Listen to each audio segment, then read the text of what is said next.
Hello guys, welcome to my YouTube channel. और आज हम लोग स्टार्ट करते हैं इंडियन इकोनॉमिक डेवलपमेंट। इसका chapter number 1, Indian economy on the eve of independence.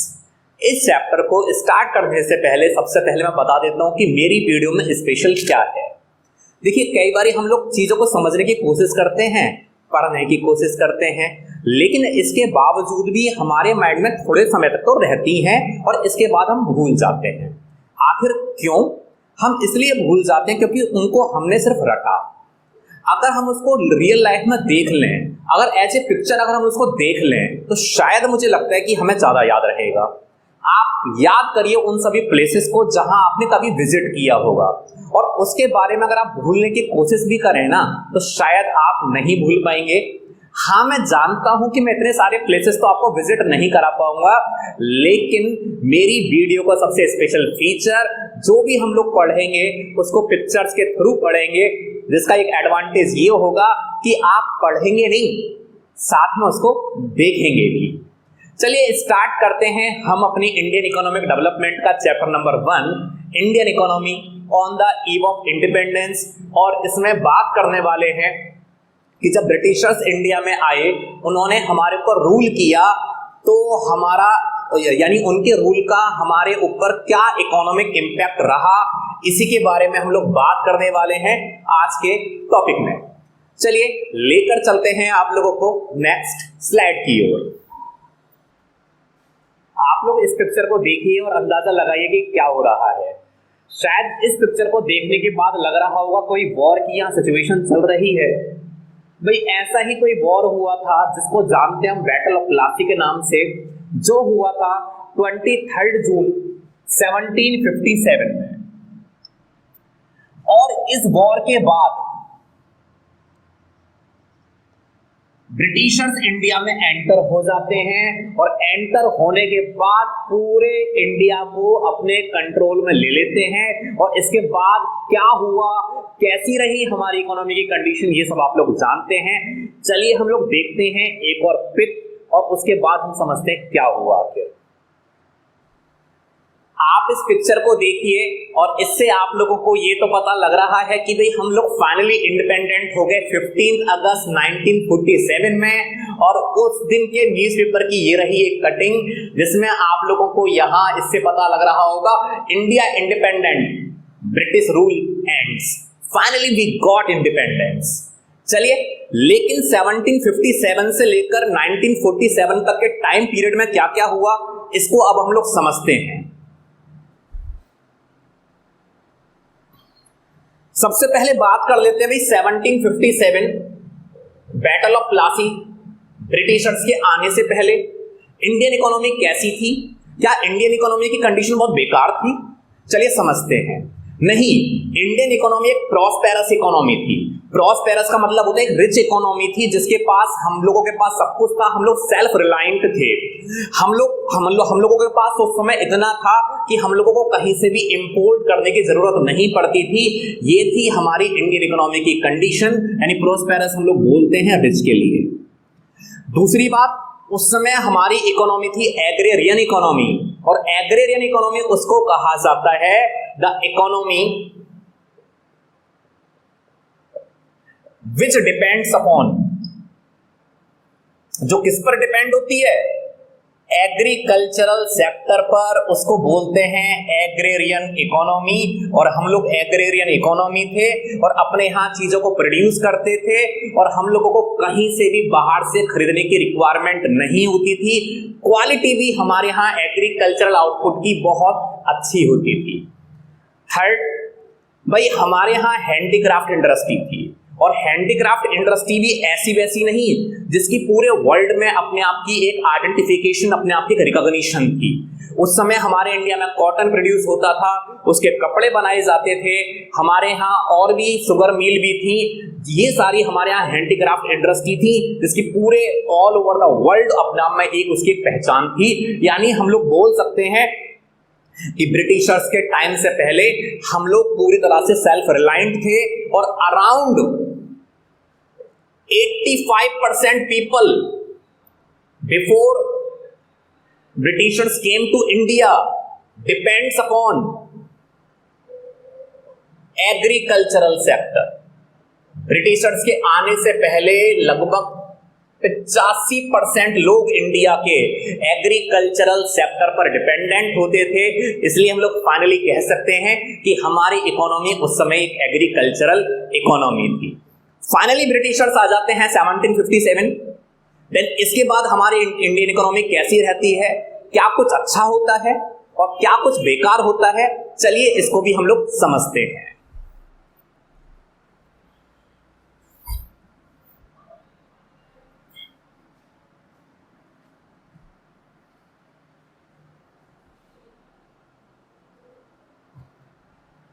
Britishers India में आने के बाद वो फाइनली हम लोगों का एक्सप्लॉयटेशन करना स्टार्ट कर देते हैं। एक्सप्लॉयटेशन को अगर मैं आसान भाषा में बोल लूं तो यानी हमारा शोषण करते हैं। शोषण का मतलब ये होता है कि भाई हम लोगों का एक तरह से गलत फायदा उठाना, ये वो करते थे। एग्रीकल्चरल सेक्टर की बात करूं तो हम लोगों को फोर्सफुली रॉ मटेरियल प्रोड्यूस कराया जाता था। उन्होंने कोई भी डेवलपमेंट नहीं किया कि भाई हम लोग मशीन प्रोवाइड करा दें। इससे पहले भी हम विदाउट मशीन हम एग्रीकल्चरल एक्टिविटी करते थे, लेकिन हम अपनी मर्जी से करते थे। हम लोग सेल्फ रिलायंट थे, लेकिन इसके बाद कुछ कंडीशन बिगड़ गई और एग्रीकल्चरल सेक्टर की भी कंडीशन अच्छी नहीं रही। इसको भी अभी हम लोग देखेंगे कि क्या रहा। वो लोग लेकर आए एक और सिस्टम जिसको बोलते हैं जमींदारी सिस्टम। वो लोग लेकर आए और जमींदारी सिस्टम को लाने वाले थे 1793 में जमींदारी सिस्टम इंडिया में आता है और लाने वाले थे लॉर्ड कॉर्नवालिस। लॉर्ड कॉर्नवालिस जमींदारी सिस्टम को लेकर आते हैं। इसके बाद आप सभी लोगों ने मूवी देखा होगा, लगान मूवी। हमारे यहाँ के फार्मर्स जमींदारों को और फाइनली ब्रिटिशर्स को लगान दिया करते थे, जिसको बोलते हैं रेंट। इससे हमारे इंडियन फार्मर्स की कंडीशन बेकार होती चली गई, लेकिन इसको पढ़ते हैं इन डेप्थ। दूसरी बात, इंडस्ट्रियल सेक्टर। भाई इंडस्ट्रीज हमारे यहाँ थी, लेकिन अब धीरे धीरे क्या होने लगा कि उनको कंपटीशन मिलने लगा। कौन सी गुड्स से? मशीन मेड गुड्स से उन लोगों को, यानी हमारे यहाँ की इंडस्ट्रीज को यानी कि कंपटीशन मिलने लगा। और मशीन मेड गुड्स आप लोग समझ सकते हैं कि उसकी क्वालिटी कंपैरेटिवली बेटर होती है। क्वालिटी बेटर और कंपैरेटिवली अगर उसके रेट की बात करें तो रेट में वो कंपैरेटिवली कैसी होती है? चीपर होती है। इससे हमारे इंडियन हैंडीक्राफ्ट्स की डिमांड धीरे धीरे कम होती चली गई। Third, colonial exploitation of international trade. अब ये इंटरनेशनल ट्रेड, भाई हमारा फॉरेन ट्रेड की अगर मैं बात करूं तो more than 50% trade was directed by the Britishers. इसको कौन डायरेक्टेड करते थे? ब्रिटिशर्स डायरेक्टेड करते थे। ब्रिटिशर्स के कंट्रोल में था। ब्रिटिशर्स बताते थे कि हमें क्या एक्सपोर्ट करना है, कौन से कंट्री को हमें एक्सपोर्ट करना है। और उस समय हम लोग मेजरली ट्रेड किया करते थे ब्रिटेन से। और ब्रिटेन के अलावा हम लोगों को 3 कंट्रीज और अलाउड थे। पर्सिया, जिसको ईरान बोलते हैं, एक सीलोन, जिसको आज के टाइम में श्रीलंका के नाम से जाना जाता है, और थर्ड था हम लोगों का चाइना। भाई ब्रिटेन के अलावा केवल 3 कंट्रीज और अलाउड थे। पर्सिया, जिसको आज के टाइम में ईरान, सीलोन और चाइना, यानी इनसे ट्रेड हमारा अलाउड था। हम लोग इंडिपेंडेंट तरीके से ट्रेड भी नहीं कर सकते थे। That was the condition of Indian economy before, यानी sorry during the time of Britishers. चलिए समझते हैं इन चीजों को एक एक कर इन लोगों को, इन सारी चीजों को इन डेप्थ, ये सब कैसे हुआ।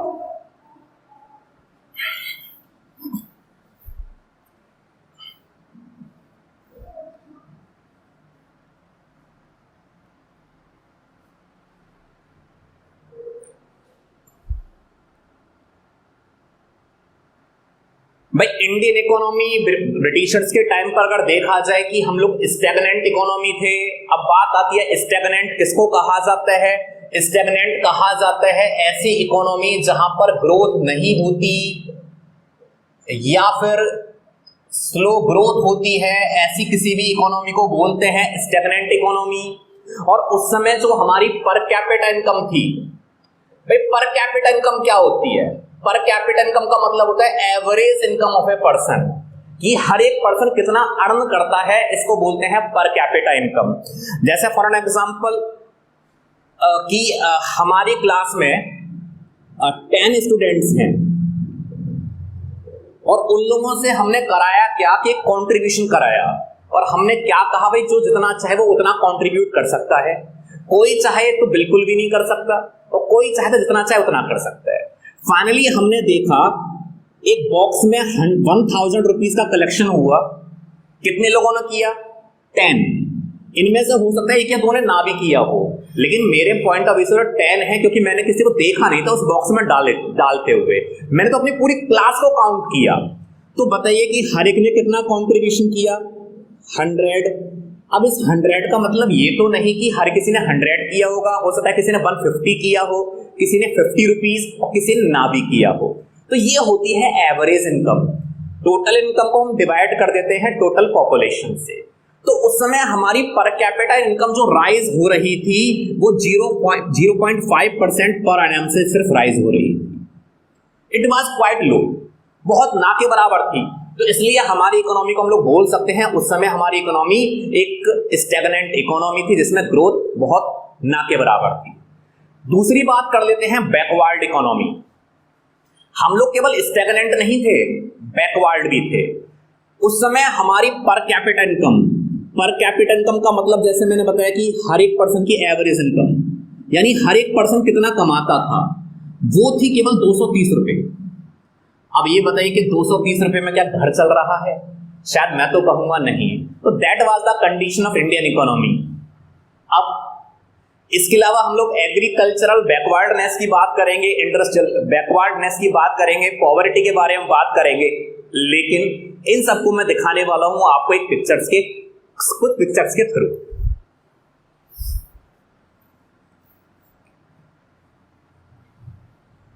हम लोगों ने 2 पॉइंट को समझ लिया भाई, स्टैग्नेंट कहते हैं जिस इकोनॉमी के अंदर ग्रोथ ना हो या स्लो हो, पर कैपिटा इनकम केवल 0.5% से राइज हो रही थी, और इकोनॉमी बैकवर्ड थी, यानी पर कैपिटा इनकम यानी एवरेज इनकम केवल 230 रुपए पर कैपिटा इनकम हमारी हुआ करती थी। आज के टाइम में अगर मैं बात करूं ना तो 91,000 समथिंग है हमारी, 230 से हम 91,000 पहुंचे हैं। ये हमारी ग्रोथ हुआ है।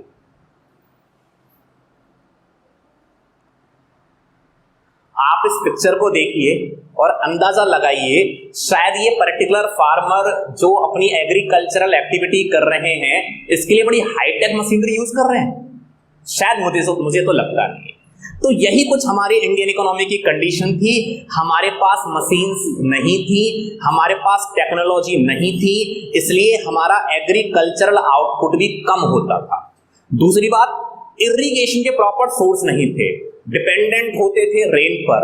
रेन आएगी इरिगेशन हो जाएगी, नहीं आई तो भैया फिर नहीं पता क्या होने वाला है।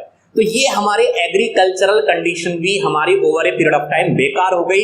लेकिन इसके लिए एक फैक्टर रेस्पॉन्सिबल नहीं है, इसके लिए बहुत सारे फैक्टर रेस्पॉन्सिबल हैं। इसको भी हम लोग पढ़ेंगे आने वाले टॉपिक में।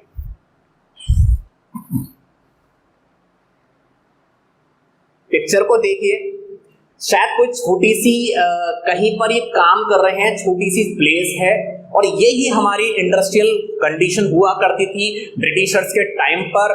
हम लोग हैंडीक्राफ्ट्स यानी हाथों से बनी हुई चीजों को बनाते थे, लेकिन उनको टफ कंपटीशन मिलने लगा। किससे कंपटीशन मिलने लगा? मशीन मेड गुड्स से। अब भाई मशीन मेड गुड्स जिससे चीजें कौन बनाते थे? ब्रिटिशर्स। हम लोग कैसे बना रहे हैं? हैंडीक्राफ्ट, बड़ी मेहनत कर भाई मशीन मेड गुड्स की, तो जो आउटपुट निकल कर आएगा उसकी क्वालिटी भी बेटर होगी और वो कंपैरेटिवली चीपर होगा। धीरे धीरे हमारी इंडस्ट्रीज खत्म होती चली गई, लेकिन इसको भी समझेंगे हम इन डेप्थ कुछ टाइम के बाद।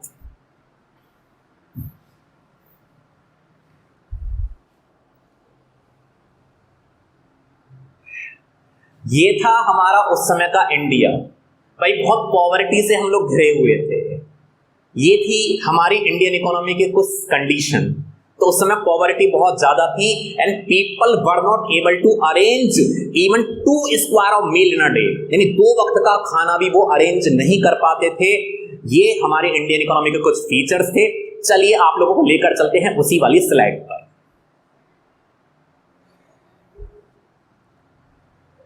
उस समय हमारी इकोनॉमी जैसा आपने देखा कि स्टैग्नेंट इकोनॉमी थी, जिसमें ग्रोथ ना के बराबर थी, बैकवर्ड भी थी, क्योंकि केवल 230 रुपए यानी 230 रुपीज केवल अर्न करते थे। ये हमारे यहाँ की एवरेज इनकम थी।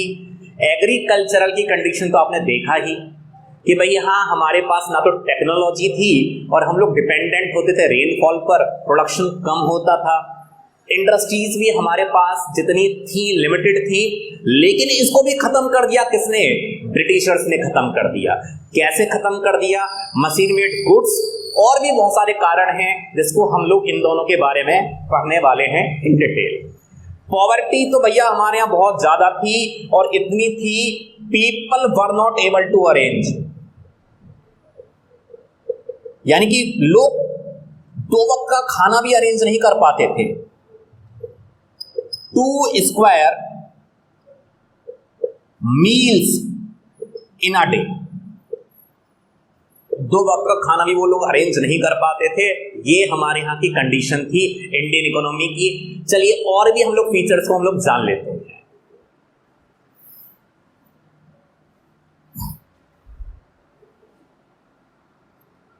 ये सारी पिक्चर के बारे में मैं ऑलरेडी डिस्कस कर चुका हूं। इसके अलावा पुअर इंफ्रास्ट्रक्चर, इसको मैं दिखाने वाला हूं आप लोगों को। उस समय हम लोग डिपेंडेंट थे इंपोर्ट्स पर, क्योंकि हमारे यहाँ की इंडस्ट्री को तो खत्म कर दिया किसने? ब्रिटिशर्स ने। इसलिए हम लोग चीजें मंगाते थे। कहां से मंगाते थे? ब्रिटेन से हम लोग चीजों को मंगाते थे। अर्बनाइजेशन बड़ा लिमिटेड था भाई, अर्बन एरियाज में बड़े कम लोग रहते थे उस समय, क्योंकि अर्बन एरियाज का डेवलपमेंट उतना नहीं हुआ।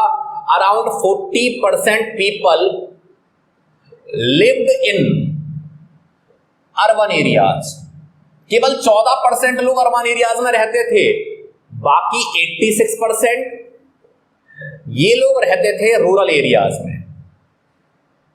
तो that was the condition of Indian economy की अर्बनाइजेशन बड़ा लिमिटेड था।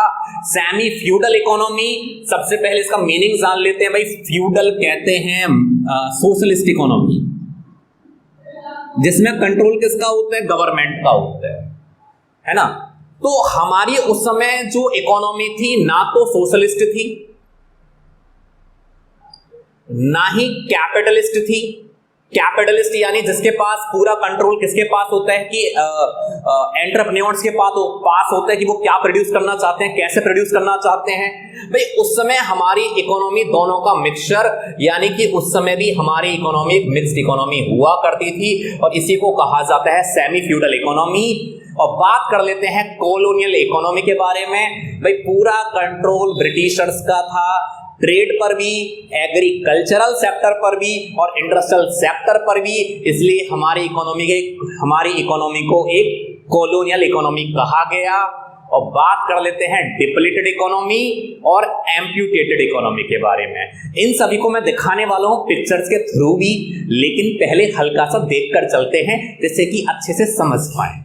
भाई डिप्लीटेड इकोनॉमी किसको कहा जाता है? उस समय हमारे पास कोई भी अरेंजमेंट नहीं थे। किस चीज के लिए? To replace the fixed asset. भाई हमारे पास कोई मशीनरी, मैं एक एग्जांपल ले रहा हूं मशीन के बारे में, उसको हमने यूज किया और यूज नहीं किया, उसको ओवर यूज किया।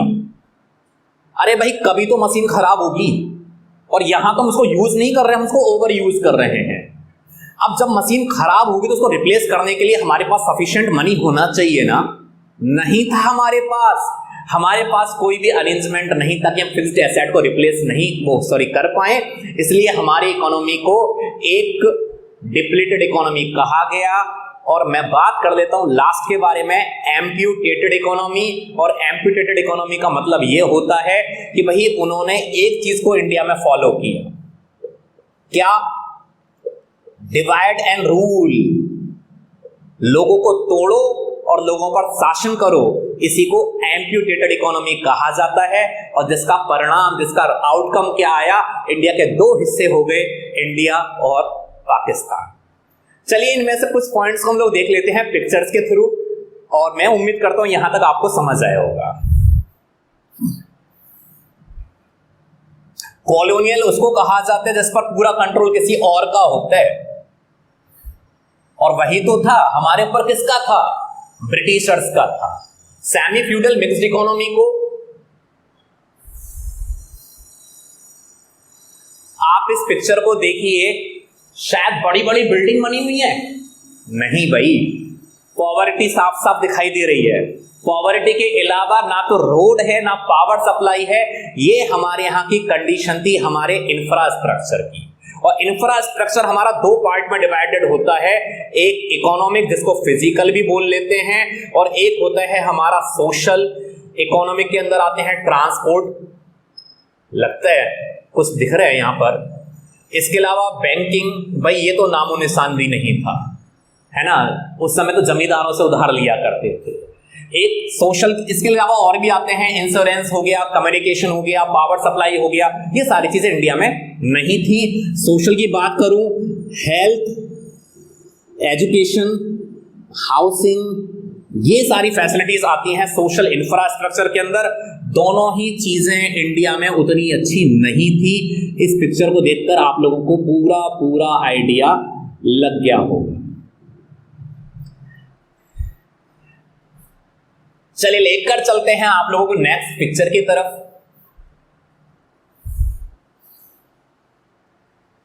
इंडस्ट्रीज हमारे यहां नहीं थी, इसलिए हम लोग चीजों को परचेज किया करते थे कहां से, ब्रिटेन से। और वहां चीजें बनती थी कैसी, मशीन मेड गुड्स बनती थी, और इनकी जो क्वालिटी होती थी वो भी कंपैरेटिवली हमारी इंडियन गुड्स से बेटर होती थी, क्योंकि machine made goods comparatively better होती हैं।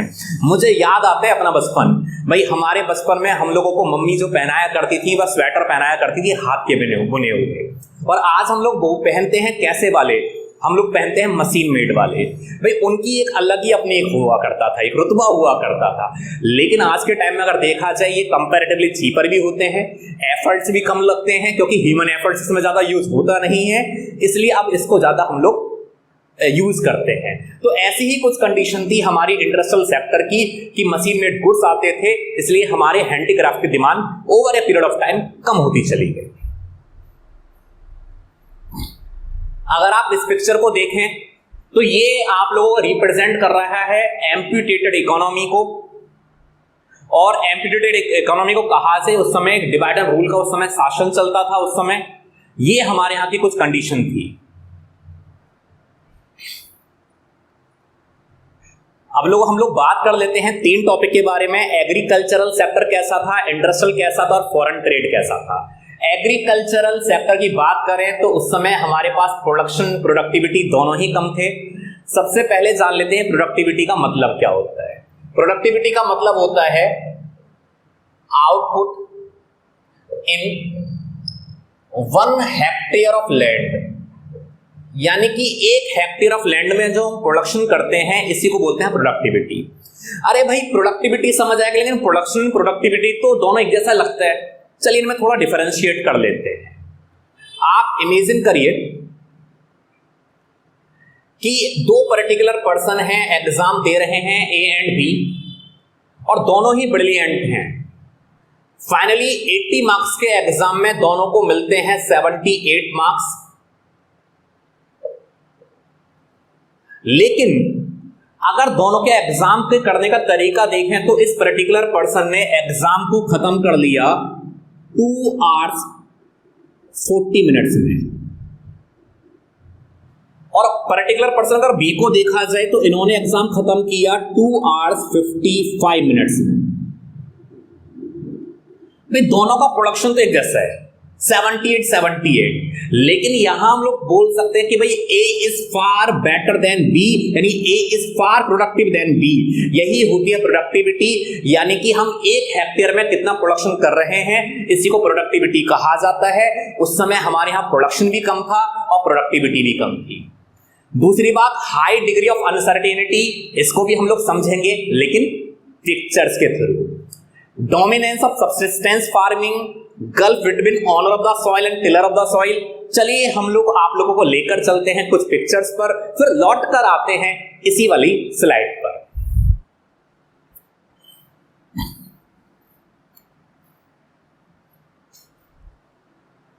आप इस पिक्चर को देखिए और इस पिक्चर के बाद एक अंदाजा लगाइए क्या हो रहा है। फार्मर वेट कर रहे हैं किस चीज के लिए कि ए गॉड प्लीज रेन आ जाए। इस जमीन को देखिए, एक तरह से यानी पानी के लिए ना बड़ा मतलब क्या कहा जाए प्यासी है। तो उस समय हम लोग डिपेंडेंट हुआ करते थे रेनफॉल पर। हमारी क्रॉप का प्रोडक्शन कंप्लीटली अनसर्टेन था। ये हमारे यहाँ की एग्रीकल्चरल की कुछ कंडीशन थी। और देखते हैं अगली वाली पिक, फिर से हम लोग को समझते हैं कैसे इरिगेशन हुआ करता था।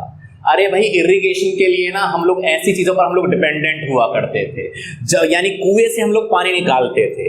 तो ये हमारे यहाँ की कंडीशन थी, इरिगेशन फैसिलिटीज प्रॉपर नहीं थी, जिसके कारण क्रॉप का प्रोडक्शन भी अनसर्टेन होता था। रेनफॉल अच्छा हो गया, क्रॉप का प्रोडक्शन अच्छा होता था। रेनफॉल अच्छा नहीं हुआ तो क्रॉप का प्रोडक्शन भी बेकार होता था। क्या होता था, पहले फार्मर्स चीजों को प्रोड्यूस किया करते थे। आप इस आउटपुट को देखिए, बड़ा थोड़ा सा आउटपुट लग रहा है मुझे तो। अरे इस आउटपुट को मार्केट में सेल करें या अपने लिए रखें? अरे इतने आउटपुट को मार्केट में क्या सेल करना चाहिए, इसको तो हम लोग अपने लिए ही प्रोड्यूस कर लें, वही बहुत है, अपना हमारा ही गुजारा हो जाए वही बहुत है। तो उस समय जो फार्मर्स थे जो प्रोडक्शन किया करते थे वो सेल्फ कंजम्पशन के लिए किया करते थे, अपने लिए प्रोडक्शन किया करते थे, और इसी चीज को बोलते हैं सबसिस्टेंस फार्मिंग। लेकिन हम लोग, एक अच्छी बात थी, ब्रिटिशर्स के टाइम से पहले भी हम लोग अपने लिए प्रोड्यूस किया करते थे, लेकिन उस समय हम लोग किसी पर डिपेंडेंट नहीं थे, हमारे पास एनफ प्रोडक्शन हो जाता था। लेकिन इसके बाद की कुछ कंडीशन चेंज हो गई। कैसे चेंज हुई, चलिए देखते हैं अगली वाली पिक्चर में।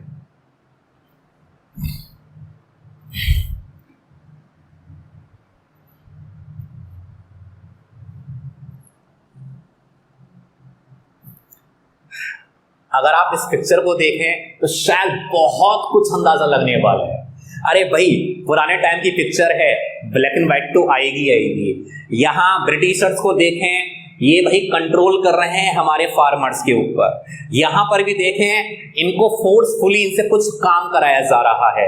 आप इसको अगर हल्का सा देखें, कुछ पार्ट तो जरूर दिखेगा। यहां ये इंडिगो का प्रोडक्शन कर रहे हैं, जो उनके टेक्सटाइल के प्रोडक्शन यानी टेक्सटाइल सेक्टर में यह काम आता है। अब था क्या कि भाई पहले हम राइस एंड व्हीट प्रोड्यूस किया करते थे। ब्रिटिशर्स ने कहा भाई राइस एंड व्हीट छोड़ो, आप वो चीज प्रोड्यूस करिए जो हम चाहते हैं। उन्होंने प्रोड्यूस क्या कराया, इंडिगो। उन्होंने प्रोड्यूस क्या कराया, जूट। ऐसी बहुत सारी चीजों को उन्होंने प्रोड्यूस कराया, जिससे हुआ क्या, चलिए देखते हैं अपनी अगली वाली पिक्चर।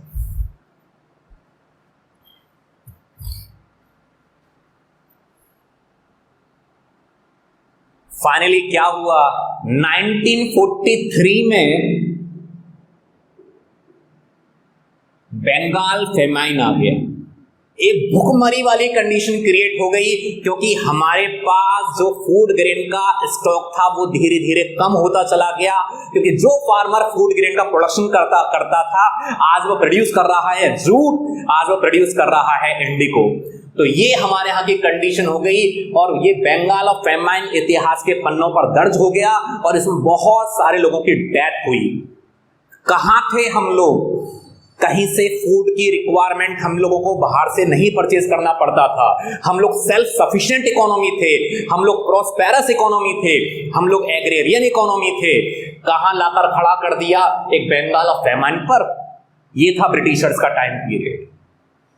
इतने सारे लोगों की डेथ होने का जिम्मेदार थे और उस समय सिर्फ ब्रिटिशर्स, क्योंकि उन्होंने जिस चीज का प्रोडक्शन करना चाहिए था फूड ग्रेन्स का, उसके प्लेस पर उन्होंने वो प्रोड्यूस कराया जो उनको चाहिए था।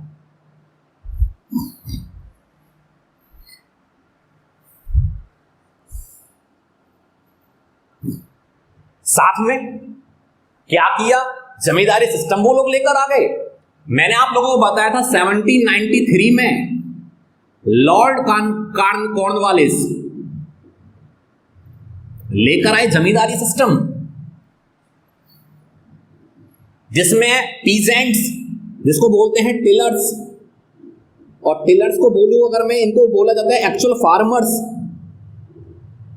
एक्चुअल फार्मर से क्या लिया जाता था, रेंट लिया जाता था, जिसको आसान भाषा में बोलूं तो उनसे लगान लिया जाता था, आपने सबने मूवी में देखा होगा, और उतना लगान लिया जाता था जितना वो ले सकते थे। अरे भाई एक्चुअल फार्मिंग करें कौन? ये टिलर्स। उसके बाद मेहनत करने के बाद जो कुछ कमाए इस पर दें लगान, तो उसके बाद इनके पास बहुत ना के बराबर इनकम इनके पास बचती थी। ये जो हम लोगों को इंडिपेंडेंस मिला है ऐसे नहीं मिला, बहुत कुछ सैक्रिफाइस करना पड़ा था उस समय। और ये सारा किसके पास जाता था? ब्रिटिश गवर्नमेंट के पास जाता था। तो जमींदारी सिस्टम उस समय प्रॉपर तरीके से इंडिया में था।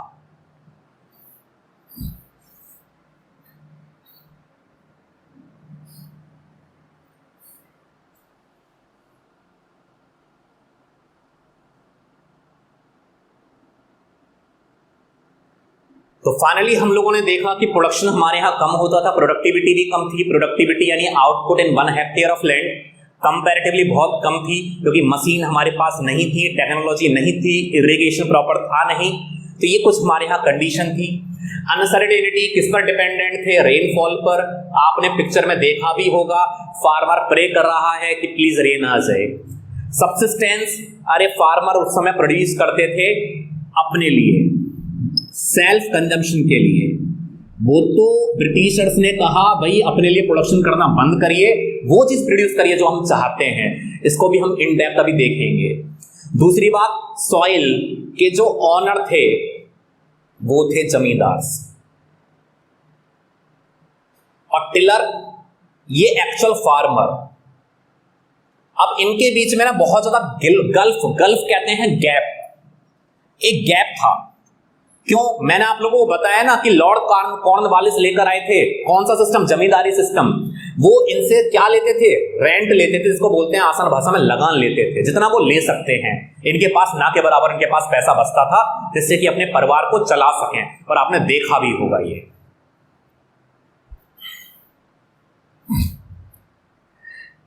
चलिए कवर कर लेते हैं कुछ अगले पॉइंट्स। ये सब मैं आप लोगों से डिस्कस कर चुका हूं।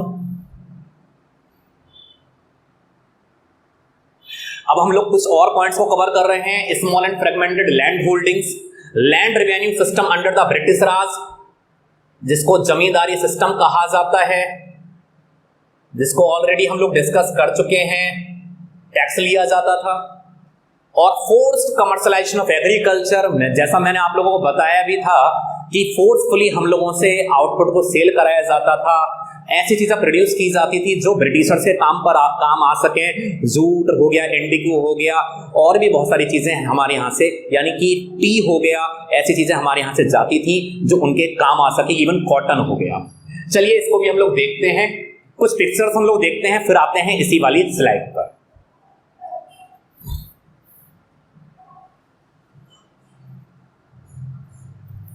अगर वीडियो लेंथी हो जाए तो आप लोग समझना कि एक एक बात को आपने देखकर समझा है, क्योंकि मैं ये नहीं चाहता कि किसी को फॉर्मेलिटी में कंप्लीट किया जाए। आप इस जमीन को देखें तो शायद ये बड़े छोटे छोटे टुकड़े हैं। एक यहां हो गया किसी फार्मर का, एक यहां हो गया, एक मैं बोलूं यहां हो गया। तो उस समय जो जमीन थी ना वो स्मॉल स्मॉल पीसेस में डिवाइडेड थी, और साथ में कैसी थी? स्कैटर्ड। और स्कैटर्ड का मतलब ये होता है कि जो कि बिखरी हुई होती है, कोई पीस यहां, कोई टुकड़ा यहां, कोई टुकड़ा यहां। अब ये बताइए, जब 3 जगह जमीन होगी छोटे छोटे पार्ट्स में, तो तीनों जगह इरिगेशन फैसिलिटी चाहिए, तीनों जगह फार्मर्स को एफर्ट्स करने पड़ेंगे। तो ये कुछ कंडीशन थी, और अल्टीमेटली इससे कॉस्ट ऑफ प्रोडक्शन, यानी कि फसल को प्रोड्यूस करने की जो कॉस्ट आती थी वो ज्यादा आती थी, और आउटपुट जो जनरेट होता था, मेहनत बहुत ज्यादा, आउटकम परिणाम बहुत ना के बराबर जनरेट होता था। ये हमारे यहाँ की एग्रीकल्चरल सेक्टर की कुछ कंडीशन थी।